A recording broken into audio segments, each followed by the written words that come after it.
When my daughter fell under the influence of a charismatic leader named Saul, I thought it was just a phase, another one of her spiritual explorations. Then she emptied our family trust fund, millions of dollars that my late husband and I had worked our entire lives for, and gave every last penny to him. Just like that, the foundation of our family's future was gone, and so was she, cutting off all contact with me. When I went to the police, my hands trembling, they gave me that pitying look and told me there was nothing they could do. Claire was an adult, they said, and it was her money to give away. If you're ready for this journey, make sure you hit that subscribe button and give this a like so you don't miss the updates. And let me know in the comments what city you're watching from. It's always lovely to see where everyone is. My name is Eleanor Vance, and I'm 65 years old. For most of my life, that meant something. It meant I'd seen things, learned from them. It meant I was a mother, a widow, a woman who had built a life, a home, and a family with my beloved husband, Richard. After Richard passed from a sudden heart attack 5 years ago, the house felt cavernously empty. The silence was the worst part. The only thing that filled that silence was my weekly, sometimes daily, phone calls with our daughter, Claire. Claire was my whole world. She was brilliant, sensitive, with a heart so big it sometimes seemed too fragile for this world. She had Richard's sharp intellect, but my artistic soul. After college, she floated a bit, as so many bright young people do. She tried corporate graphic design, but hated the soullessness of it. She taught yoga for a while, worked at an animal shelter, and even spent 6 months in Costa Rica working on an organic farm. I always supported her searching. Richard and I had made sure she would never have to worry about money. The trust we set up for her wasn't just a safety net, it was a launching pad designed to give her the freedom to find her passion without the pressure of a 9-to-5. Richard used to say, "Let her find her wings, Ellie. She'll soar." The trouble started subtly, as these things so often do. It started with a new friend of hers, a woman named Chloe she'd met at a weekend pottery class. Chloe was always talking about this incredible life coach, this spiritual guide who had changed her whole perspective. His name was Saul. Just Saul. Like Cher or Madonna, but, for the soul. Claire started mentioning him in our calls. Saul says we hold on to material things as anchors to a past self we need to release. Or Saul teaches that true abundance isn't financial, it's energetic. At first, I just nodded along on my end of the phone. That's interesting, honey. What else could I say? It sounded like standard New Age stuff, the kind of thing you read in self-help books at the airport. Harmless. Maybe it was even good for her. After a particularly bad breakup, she seemed to be looking for something to believe in, and if this Saul character made her feel centered, then who was I to judge? I come from a generation that got by on grit and common sense, but I know younger folks see the world differently. Her first retreat was a weekend affair in a rented community center just outside the city. It cost $500. "It's for a seminar on energetic alignment, Mom," she explained, her voice buzzing with excitement. I bit my tongue. $500 for a weekend of what sounded like high-class meditating seemed steep, but it was her money from her own small savings account. When she came back, she was glowing. She looked healthier, more serene than I'd seen her in years. She talked endlessly about the community and the transformative energy Saul had cultivated. She described him as a man in his late 40s with piercing blue eyes and a way of speaking that made you feel like you were the only person in the world. He understood her, she said, in a way no one ever had before. Not even me. That stung a little, I'd admit. The weekend retreats soon became week-long intensives. The price tag went from hundreds to thousands. Then came the big one, a month-long immersion at something called the Sunrise Sanctuary in Arizona. The cost was $20,000. That was the first time she asked for money from the trust. Richard's will had stipulated that while I was the executor, Claire would gain full independent access to the principal on her 30th birthday, which had just been 6 months prior. I still got the bank statements, a courtesy I'd set up just to help her keep track of things. When she called to tell me about the withdrawal, my stomach twisted into a knot. "Claire, honey, $20,000 it's a lot of money. It's the down payment on a small house. What exactly happens at this sanctuary?" Her tone, usually so warm and open with me, turned cool and defensive.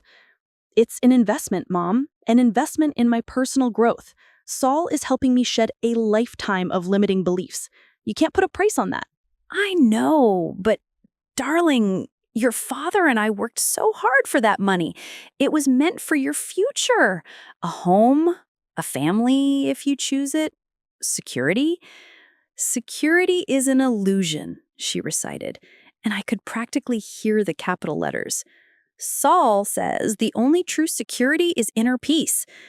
That was the first time I felt real fear. It wasn't my daughter talking, it was a script. He had planted those words in her head. We argued.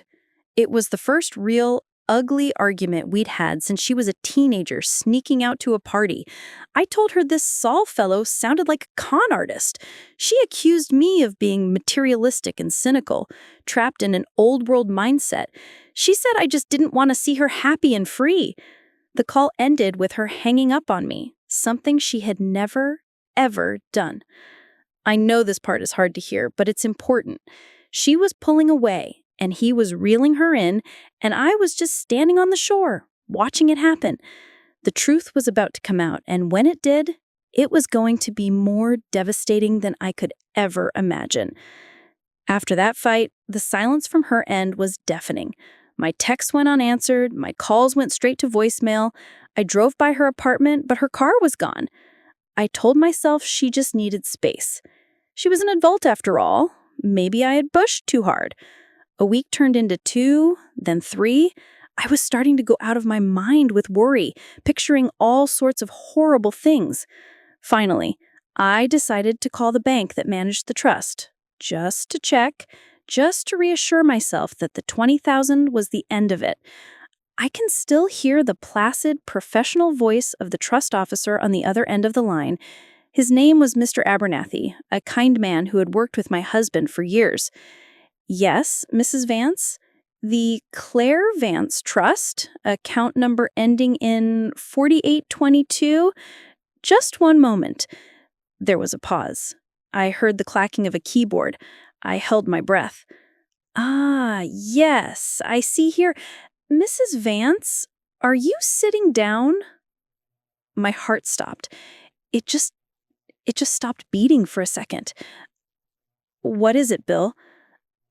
The account was closed, he said, his voice softer now, tinged with confusion.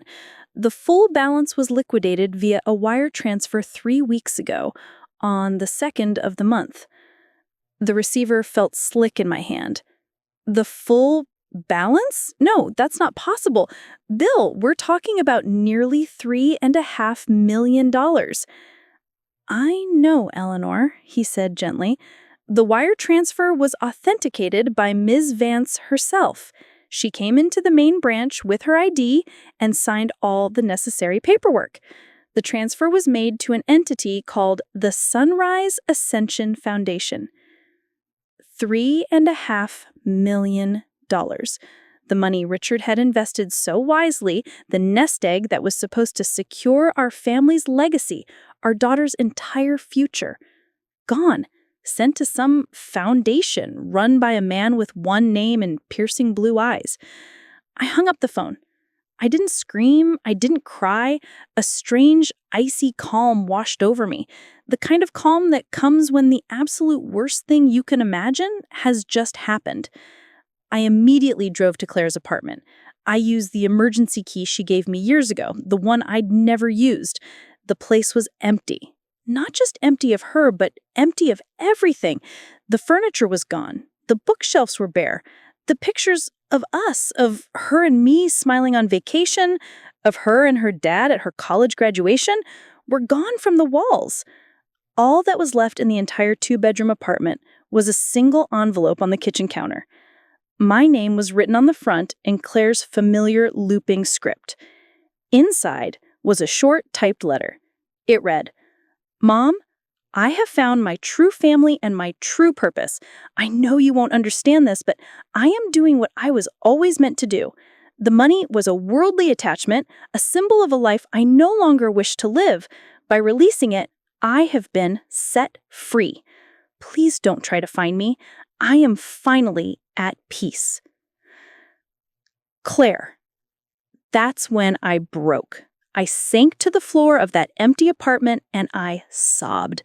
I cried for my daughter, for my husband, for the life we had built that had just been stolen from us. But as the tears dried, something else took their place. A fire, a cold, hard fury that burned away all the grief and fear. The police were a dead end. The lawyers confirmed what the bank had told me. It was all legal. She was an adult. She could do as she pleased. They offered sympathy, but no solutions. They saw a heartbroken old woman, a victim. They were wrong. I am not a victim. I am a mother, and no one, absolutely no one, was going to take my daughter from me and get away with it. This Saul thought he'd won. He thought he'd picked on some fragile widow and a lost little girl. He was about to find out how wrong he was. He was about to get exactly what he deserved, and I had a front row seat. Don't go anywhere. My journey into the heart of the Sunrise Sanctuary began with my laptop and a bottomless pot of coffee. If I couldn't get to Claire, I would have to get to Saul. I spent days online, falling down a rabbit hole of his teachings. The Sunrise Ascension Foundation had a glossy, professional website full of smiling, serene-looking people in white linen clothes, all set against a beautiful Arizona desert backdrop. They were videos of Saul's sermons, which he called light transmissions. I watched hours of them, my stomach churning. He was handsome, I had to give him that. Charismatic in a way that felt both practiced and disturbingly genuine. He spoke of love, freedom, and breaking the chains of societal conditioning. It was all a beautiful, poetic word salad designed to prey on people who felt lost and alone. The deeper I dug, the more I found. Message boards with hushed testimonials from ex-followers, all telling similar stories. The initial love bombing, the escalating financial contributions, the isolation from family, the psychological manipulation. But they were all anonymous whispers, easily dismissed by the faithful as the ramblings of the unenlightened. There was no hard evidence, nothing the law could touch. I realized then that if the system couldn't help me, I would have to become someone else, someone who could get inside. I was 65. I was a grieving widow. To Saul and his followers, I would be invisible. Or worse, I would be the perfect mark. And that was going to be my weapon. I dyed the gray streaks out of my hair, trading them for a bland, mousy brown. I packed away my tailored blouses and sensible slacks and went to a department store. I bought flowing skirts, loose-fitting tops in shades of beige and cream, and comfortable sandals. I started practicing a new persona in the mirror, a lonely, recently widowed woman named Eliza, searching for meaning after her husband's passing. Someone lost, someone looking for a new family, someone with a modest but accessible nest egg of her own. The bait had to be good enough to get me through the door. Little did they know, the predator was actually me. My first step was an online form. The Sunrise Ascension Foundation offered a free 1-hour introductory light webinar hosted by one of Saul's senior acolytes, a woman named Sister Anya. I signed up as Eliza Meadows. The last name was my mother's maiden name. It felt like borrowing her strength. I used a brand new email address and a burner phone I'd bought at a drugstore. For an hour, I watched this perfectly coiffed woman with a beatific smile talk about releasing energetic blockages. At the end, there was a Q&A. Using the chat box, I typed, "I recently lost my husband of 40 years. The world feels so dark and empty. How can I find the light you're talking about when I am surrounded by so much grief?" It was a baited hook dropped into a sea of hungry fish. Within 5 minutes of the webinar ending, my new email pinged. It was a personal message from Sister Anya herself. She offered her deepest condolences. She said that my path was a common one, that many of their most devoted members had found the sanctuary after profound loss. She invited me to a private Zoom call to discuss how Saul's teachings could help guide me through my sacred journey of grief. I scheduled the call for the following afternoon. I spent the morning preparing. I put on my Eliza costume. No makeup, hair pulled back, and a simple, slightly messy bun.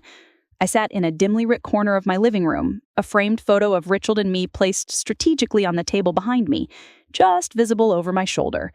When Anya's face popped up on my laptop screen, I made sure my face was a mask of weary sadness. She was exactly as she'd been in the webinar, calm, smiling, radiating a kind of aggressive serenity.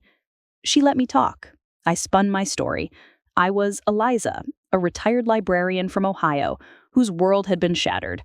I had no children, no close family left. My husband, Robert, had handled everything: the finances, the house, the plans for our future. Now I was alone, adrift. I even managed to squeeze out a few tears at one point, talking about how the silence in the house was the hardest part. I told her I had a nice nest egg, a life insurance payout, and our retirement savings, but I had no idea what to do with it. Money felt so meaningless, so heavy. Her eyes lit up, not in a greedy way, not overtly. It was more subtle, a flicker of confirmation. I was checking all the boxes: vulnerable, isolated, grieving, and most importantly, solvent. "Eliza," she said, her voice like warm honey, "that weight you feel is the attachment to the material plane. It's an anchor. Soul teaches us how to turn those anchors into wings." She told me about their New Dawn Gateway Retreat, a special 3-day immersion for prospective members at the sanctuary in Arizona. It was a chance to experience the energy firsthand. "It can be your first step out of the darkness," she cooed. The cost was $5,000. I didn't even pretend to hesitate. "Oh yes," I sighed, wiping away a fake tear. "Whatever it takes. I just want to feel peace again." I paid with a new credit card I'd opened under my own name, but with a paperless statement sent to my new email. From this moment on, Eleanor Vance's finances and Eliza Meadows' finances would be two separate, unconnected streams. The last thing I needed was for them to find a link back to Claire. 2 weeks later, I was on a plane to Phoenix. My real luggage, jeans, a couple of thrillers I'd bought at the airport, my powerful laptop, and a tiny, high-stakes GPS tracker, was in a locker at the bus station. The bag I brought with me to the pickup point was full of Eliza's flowing skirts, a well-worn copy of Eat, Pray, and Love, and a journal I'd pre-filled with sad, searching entries. A white van with the Sunrise logo on the side picked me and 3 other newcomers up from a designated coffee shop. The other 3 were a young man who looked shell-shocked from a tech burnout, a woman my age who wouldn't stop crying about her recent divorce, and a girl in her 20s with track marks on her arms her long sleeves couldn't quite hide. We were a collection of broken souls. Prime real estate for a predator-like soul. The drive was long, taking us far out into the Sonoran Desert. The landscape was beautiful and brutal.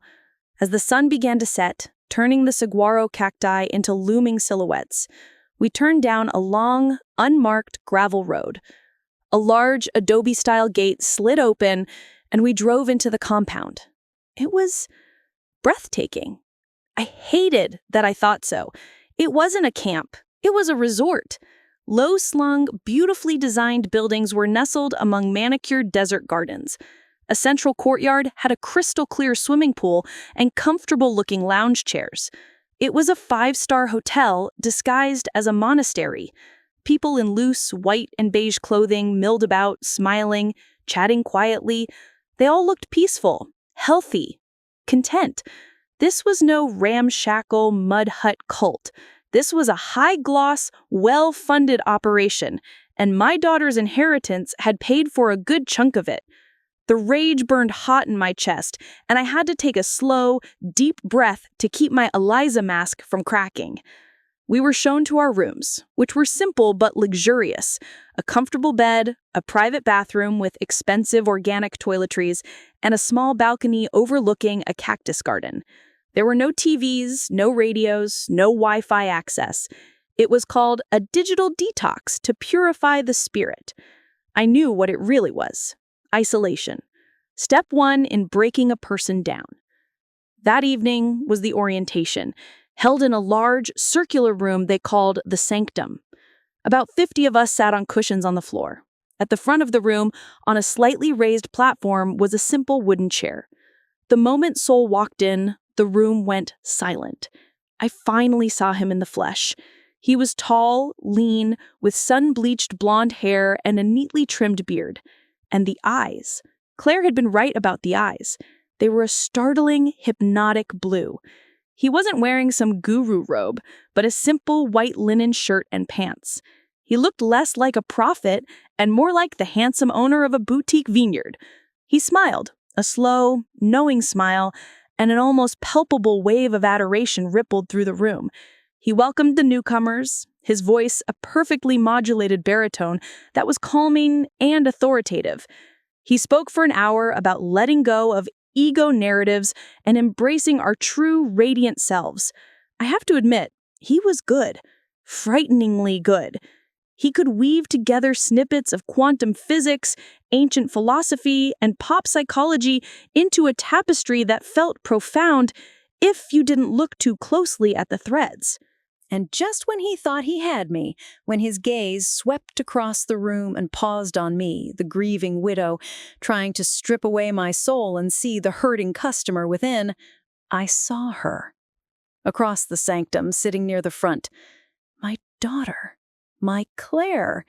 She was thinner than I'd ever seen her, her skin pale against the mandatory white clothes, but her face wore an expression of rapt adoration.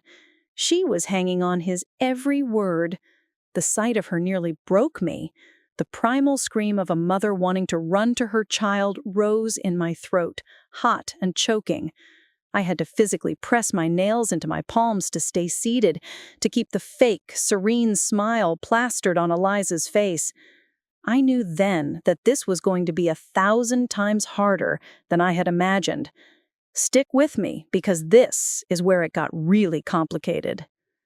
The next few days were a blur of scheduled activities designed to break down your defenses and build dependency on the group. We woke at 5 a.m. for sunrise gratitude meditation. We ate our meals in silence. We were assigned karma work, which was just free labor, weeding gardens, cleaning kitchens, folding laundry in the industrial-sized facility. And twice a day, we gathered in the sanctum for Saul's light transmissions. I played the part of Eliza perfectly. I shared my grief during group sessions, letting the tears flow on command.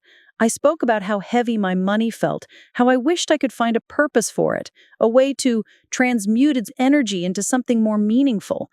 I saw the senior members, the ones Saul called his luminaries, watch me with knowing smiles. I was a big fish, and they were slowly reeling me in. All the while, I was watching. I was mapping the compound in my head, noting the routines, the power dynamics. The luminary, who seemed to be Saul's second-in-command, was a severe-looking woman named Aurora. She had been a corporate lawyer in her past life, and she ran the sanctuary with ruthless efficiency. Nothing happened without her knowledge. I also noticed that while most of the followers were true believers, there was a layer of what I could only call security. Burly men with earpieces who didn't participate in meditations, but stood quietly at the edges of every gathering. This wasn't just about spiritual enlightenment. It was about control and protection. My main objective was to get near Claire, but it was almost impossible. She was part of a more inner circle. They lived in a separate block of rooms and had duties that kept them close to Saul.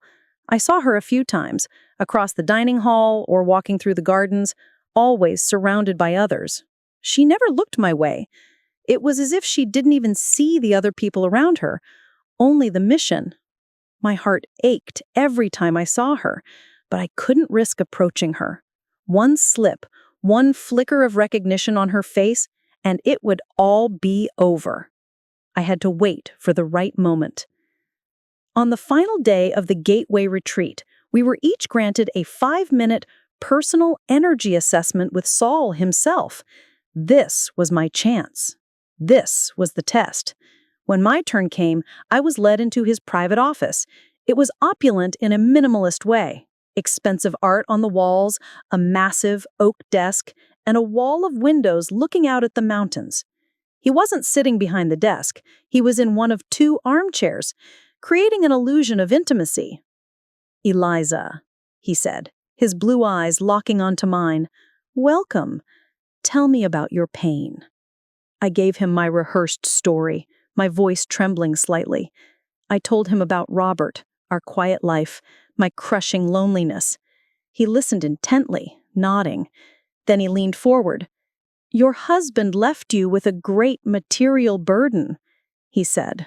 It wasn't a question. But that burden is also a gift. It is an opportunity for the greatest act of liberation you can imagine, releasing it, pouring it back into the stream of universal energy. He put his hand on my knee. It felt like a spider. "We have a special program for our most dedicated patrons, the Legacy Circle, for those who are truly ready to shed the final skin of their earthly identity." It was the final pitch. My heart was pounding, not with fear, but with a cold, predatory focus. He saw a wealthy, heartbroken old woman, a final mark to fund his next expansion. He had no idea he was talking to Eleanor Vance, a mother who would burn his entire world to the ground to save her daughter. I looked into his eyes, let a tear roll down my cheek, and whispered, "Please, tell me more." He called it the Legacy Circle, and the way he said it, it made it sound less like a financial transaction and more like a holy crusade. It was for those few souls who were truly ready to shed the final skin of their earthly identity. In practice, this meant signing over every asset you possessed, your home, your savings, your retirement accounts, your investments, everything, to the Sunrise Ascension Foundation. In return, the foundation would become your eternal steward. They would provide for all your worldly needs for the rest of your life: food, housing, and a private legacy cottage on the grounds, healthcare, everything you would want for nothing, leaving you free to focus entirely on your spiritual journey. You would be giving up the illusion of control, Eliza, to embrace the reality of true freedom, he finished, his blue eyes searching my face, expecting to see awe. What I felt was a cold, clarifying rage. It wasn't just a con, it was a total absorption of a human being. He was offering a gilded cage, a 5-star prison where he became your landlord, your banker, and your god, all in one. He was selling indentured servitude for the soul. I knew, with a certainty that chilled me to the bone, that Claire had already done this. She hadn't just given him the trust fund, she'd given him her entire life. I let my face register a conflict of emotions, hope warring with fear. It's everything, I stammered, playing the part of a woman overwhelmed. My husband, Robert, he was such a meticulous man. He set everything up in these complicated trusts and accounts. I wouldn't even know where to begin. A flicker of impatience crossed his face before it was smoothed away by his practiced calm. Anya and our financial advisors will guide you through the process. It is a sacred unburdening. This was the moment, my escape hatch and my weapon all in one. I would need to go home, I said, looking at him with wide, helpless eyes. To Ohio. I'd have to meet with Robert's lawyer, the one who set it all up, Mr. Gable. He's very old-fashioned. He wouldn't do something like this over the phone. I sighed dramatically. I'm so sorry to be difficult. It's just all so complicated. I was betting on his greed outweighing his paranoia. A Mark who is eager to give you everything, but has some boring logistical hoops to jump through, is still a very good Mark. He was silent for a long moment. I could see the wheels turning in his head. Letting me leave was a risk. I could change my mind. My family, if I was lying about being alone, could intervene. But the prize was too big to ignore. The late Robert Meadows' meticulously managed fortune was clearly a fat one. "Of course," he said finally, his benevolent smile snapping back into place. "It is important that this transition be handled with care and peace of mind.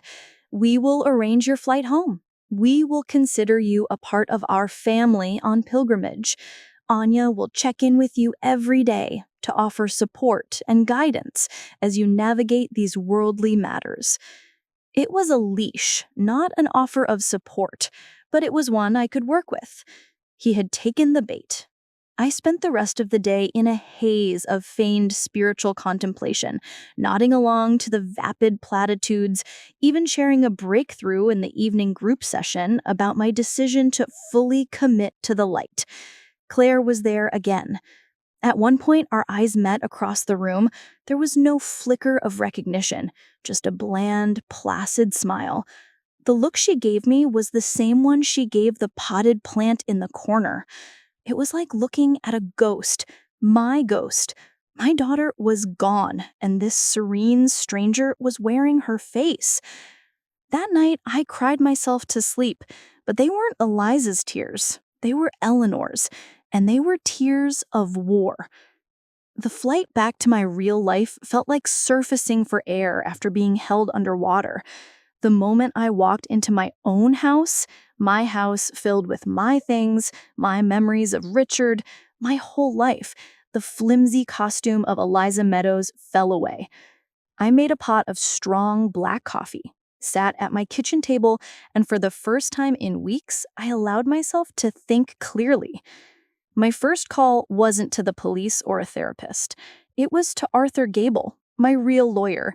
Arthur had been Richard's best friend since college and our family lawyer for 40 years. He's 75, wears bow ties, and has a mind like a steel trap. When he answered, his gruff voice was a balm to my soul. "Eleanor, I was about to send out a search party. What's going on?" "Arthur, I need your help. I'm going to destroy a man, and I need you to make sure I do it legally." I drove to his office that afternoon and laid out the whole story. The guru, the sanctuary, Claire's vacant expression, the missing millions, and my plan. He listened without interruption, his steepled fingers hiding his mouth, his sharp eyes never leaving my face. When I finished, he didn't tell me I was crazy. He didn't tell me to leave it to the authorities.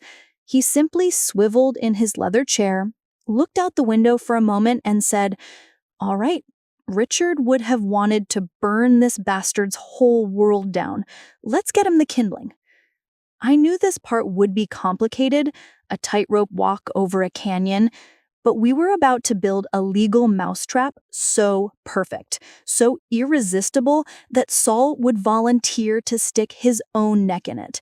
Arthur was my brilliant, ruthless architect. Our plan was twofold. First, protection. Arthur immediately started working on getting me power of attorney over Claire's affairs, citing financial incapacitation due to undue influence. It would be an uphill battle, fought in courtrooms behind the scenes, but we had to try. Second, the attack. We couldn't just give Saul's foundation my money, that was out of the question. But we had to make it look like we were. Arthur brought in a forensic accountant, a woman named Maria who was a shark in sensible shoes. Together, the three of us spent the next 2 weeks constructing the Eliza Meadows estate. We created a ghost.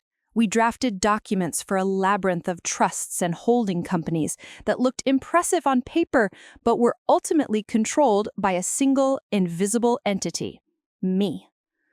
The centerpiece was something we called the Robert Meadows Perpetual Heritage Trust, with an alleged value of $6 million.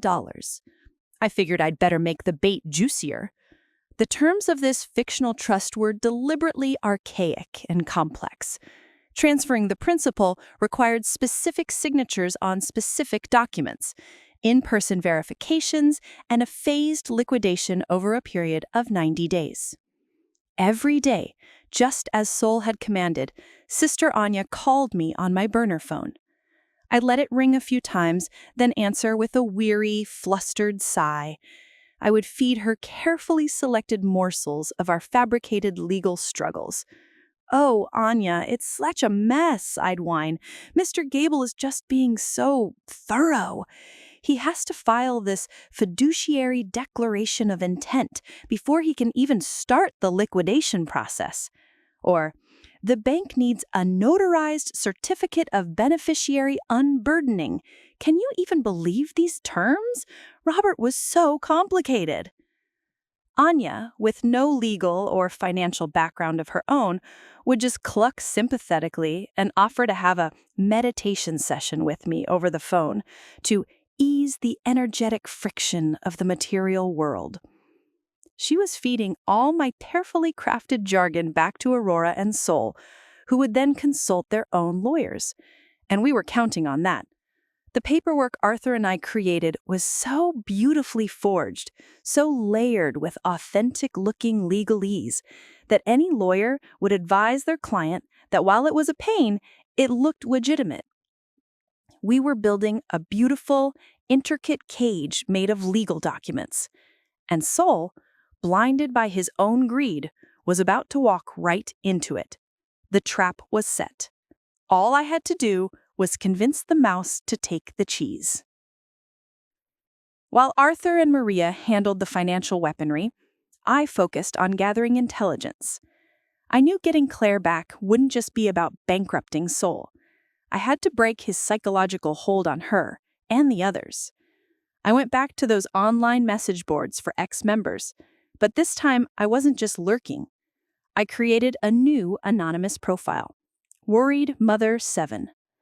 I posted a vague story about a daughter I'd lost to a spiritual group in Arizona. I asked for advice, for any information. It took 3 days, but I got a private message. It was from a man he called himself John Doe 82. His real name, I'd soon learn, was Ben. He had spent 2 years at the sanctuary and had gotten out 6 months ago after his family staged a full-blown intervention. His story was horrifying. He told me about the sleep deprivation, the low-protein diet designed to make people more docile, the public shaming sessions disguised as ego-shedding. But then he told me something that made my blood run cold. "It's not just the money he's after," Ben wrote. "It's the secrets. Before you can join the inner circle, the luminaries, you have to go through something called the clarity session. It's a one-on-one with Sol. He hooks you up to this phony biofeedback machine and gets you to confess every bad thing you've ever done, every secret, every shame, every fear. And he records it all. He keeps it as leverage. That's how he keeps people like Aurora, his lawyer, in line. That's how he keeps them from leaving. He has a vault, and he owns their souls. A vault. A collection of every secret he used to control his flock. My daughter, a member of his inner circle, would have gone through one of those sessions. Sol didn't just have her money, he had her deepest fears on tape. That was the chain around her neck. Ben confirmed he didn't know where this vault was located, only that it was somewhere in Sol's private wing of the compound, a place no one else was ever allowed to enter. My mission suddenly crystallized. Getting my money back wasn't enough. Ruining him financially wasn't enough. I had to get inside that compound one more time. I had to find that vault, and I had to burn it all to the ground, releasing not just my daughter, but everyone he held captive. After a month of playing cat and mouse over the phone, I finally called Anya with the news she'd been waiting for. "It's done," I said, injecting a tone of exhausted relief into my voice. "Mr. Gable has all the initial paperwork. He says we can start the transfer as soon as I am, settled. He needs me to sign the final documents in person with him once I'm under the care of the foundation." It was the final perfect piece of the trap. I was telling Sol that the only way to get his hands on the $6 million was for me, Eliza Meadows, to move onto his property as a permanent resident. I was making myself the key to the vault. Anya's sharp intake of breath was audible. "Oh, Eliza, what a blessing! Saul will be so thrilled. We will prepare your cottage immediately. Welcome home." I hung up the phone, my heart hammering in my chest. I looked around my warm, familiar living room at the photos of Richard and a smiling, vibrant Claire. The Trojan horse was built, and they were about to wheel it right through their front gate. I returned to the Sunrise Sanctuary 2 weeks later, not as a wide-eyed prospective member, but as a triumphant returning prodigal. A private car picked me up from the Phoenix airport this time, not a group van. The driver, a quiet, heavily muscled man, treated me with the deference reserved for royalty, or in this case, for a $6 million check with legs. As the black SUV crunched onto the gravel driveway of the sanctuary, my nerves felt like a tight wire. I wasn't afraid, though. Not exactly. The anger I felt had cooled into a dense, heavy weapon I carried inside me. Sister Anya met me at the reception area with open arms and that terrifyingly placid smile. "Welcome home, Sister Eliza," she beamed, embracing me in a hug that smelled faintly of lavender and sandalwood. "It's good to be back," I lied, my voice soft. I let my shoulders slump, playing the part of the weary traveler ready to lay her burdens down. "Is Saul here? I wanted to, thank him for helping me find the courage to do this." "He is currently in deep meditation," she said, her voice hallowed. "But he will be overjoyed to hear you have arrived. He asked personally that you be placed in the Amethyst Cottage. It's closest to the Central Gardens, very peaceful." They walked me to my new home. It was a small, standalone adobe casita, sparse but undeniably charming. A bed, a meditation cushion, a small kitchenette stocked with herbal teas. No phone, no computer.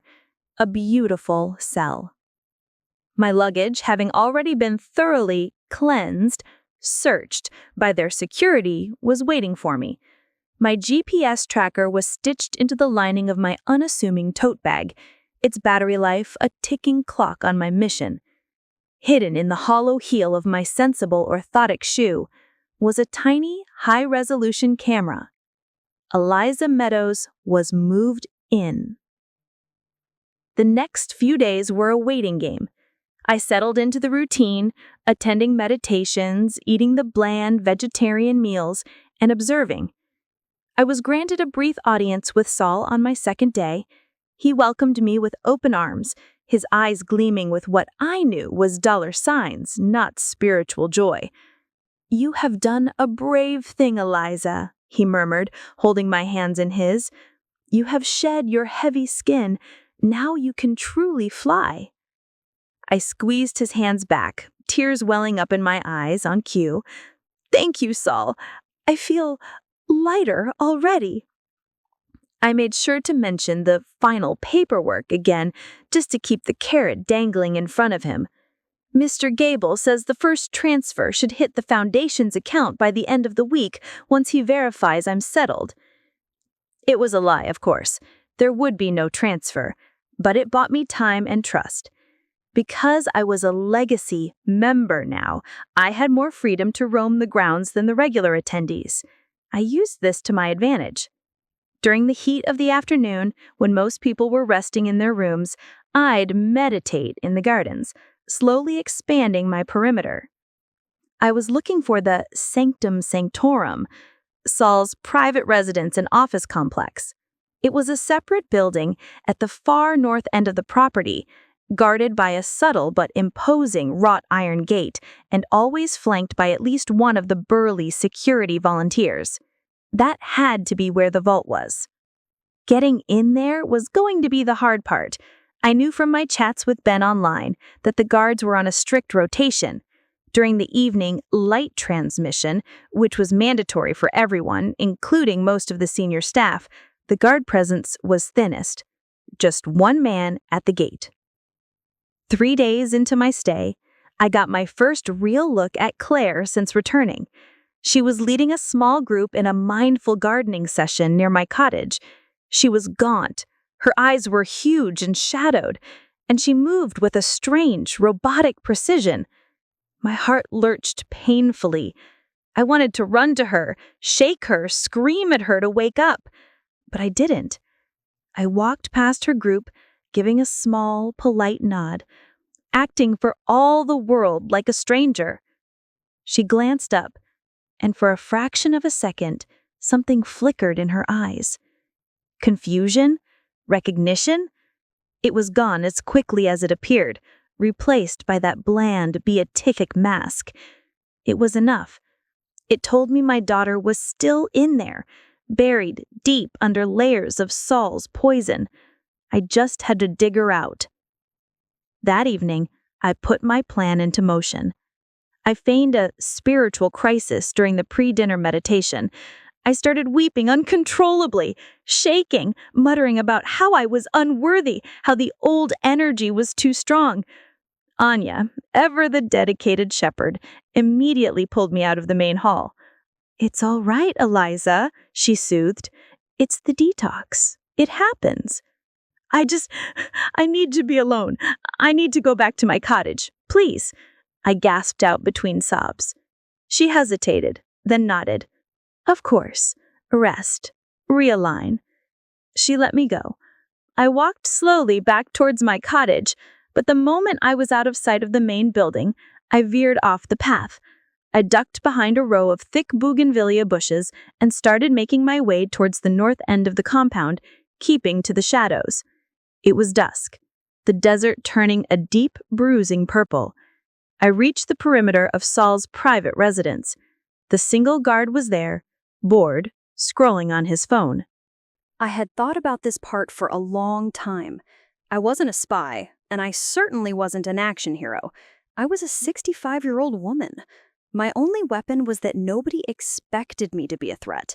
I took a deep breath, mussed up my hair even more, and stumbled out of the bushes right in front of him, clutching my chest and gasping dramatically. "Help! Oh, please help me!" I wheezed, collapsing onto the dusty path a few feet away from him. The guard, a young man in his 20s who looked more like a gym rat than a cultist, jumped.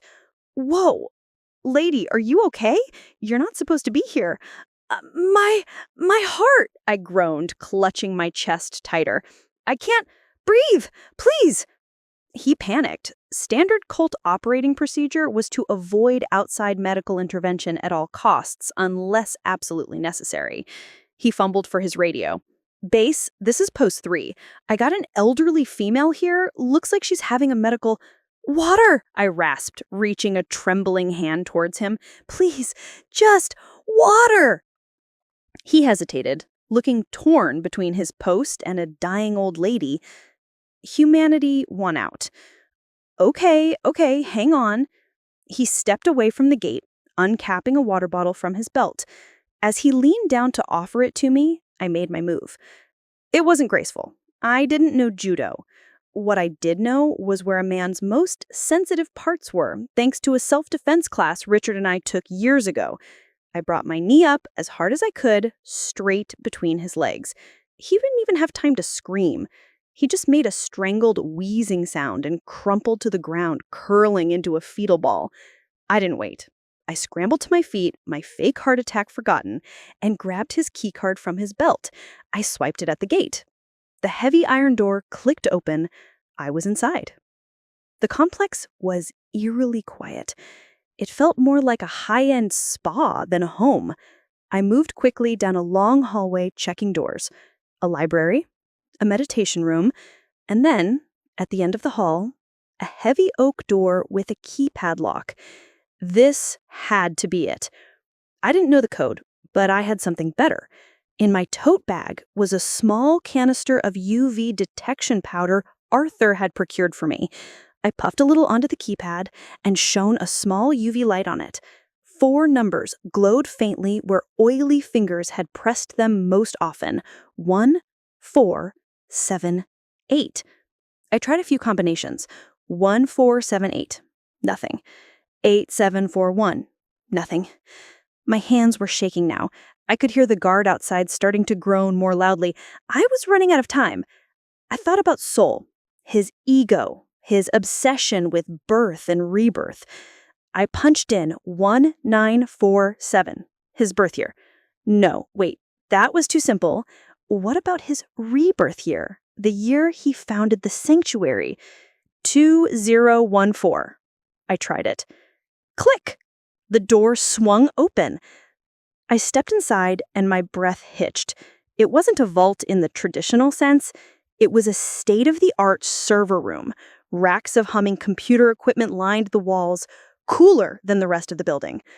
And in the center of the room, on a pedestal, like a holy relic, sat a single, standalone computer terminal. This was it.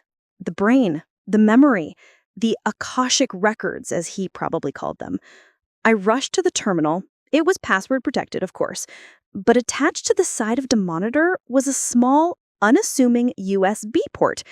I pulled the special flash drive from my bag. It was loaded with a program Maria's tech whiz nephew had written for us. He called it a digital vacuum. I plugged it in. A command window popped up on the screen, lines of code scrolling faster than I could read, accessing database, bypassing encryption. It felt like it was taking hours. Every second I stood there, I expected Sol or his goons to burst through the door. The progress bar crawled across the screen. 30%, 55%, 80%. Suddenly, I heard a noise behind me, a soft click of a door closing. I spun around. Sol was standing there. He wasn't wearing his serene guru mask now. His face was twisted into something ugly and primal, a look of pure, unadulterated rage. He was holding a heavy-looking quartz statue in his hand like a club. "Eliza," he hissed, his voice dripping with venom. "Or whoever you really are. You have made a very grave mistake." I stood my ground, my back to the humming servers. The progress bar on the screen behind me hit 99%. "My name is Eleanor Vance," I said, my voice steady and cold. "And I'm here for my daughter." He laughed, a harsh, barking sound. "Claire! Claire belongs to me. They all belong to me. And now you're going to join them. But your re-education? It's going to be much more painful." He took a step towards me, raising the quartz statue. He took a step forward, the heavy quartz in his hand looking absurdly out of place, a piece of New Age decor about to become a bludgeon. The progress bar on the screen behind me blinked, "Copy complete, uploading." My mind went strangely quiet. All the fear, the adrenaline, it all coalesced into a single point of cold, clear thought. Richard had been an engineer. He taught me that every system has a weakness. Sol's weakness was his arrogance. He thought he was untouchable. He thought I was a helpless old woman.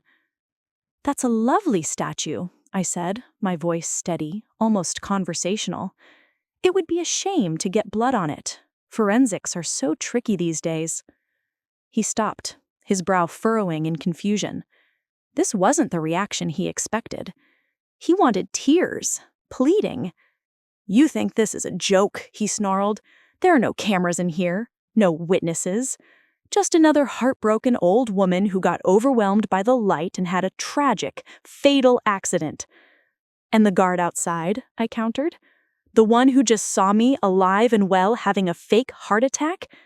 The one who will testify you were the only other person in this complex? You haven't thought this through, have you? You're used to manipulating weak people, not thinking on your feet." Behind me, another message flashed on the screen. "Upload complete. Secure server 1 of 3. "It's over, Sol," I said, a wave of relief washing through me so powerful it almost made me buckle. "While you've been standing here monologuing, every dirty little secret on that server has been copied and uploaded. It's already in the hands of my lawyer.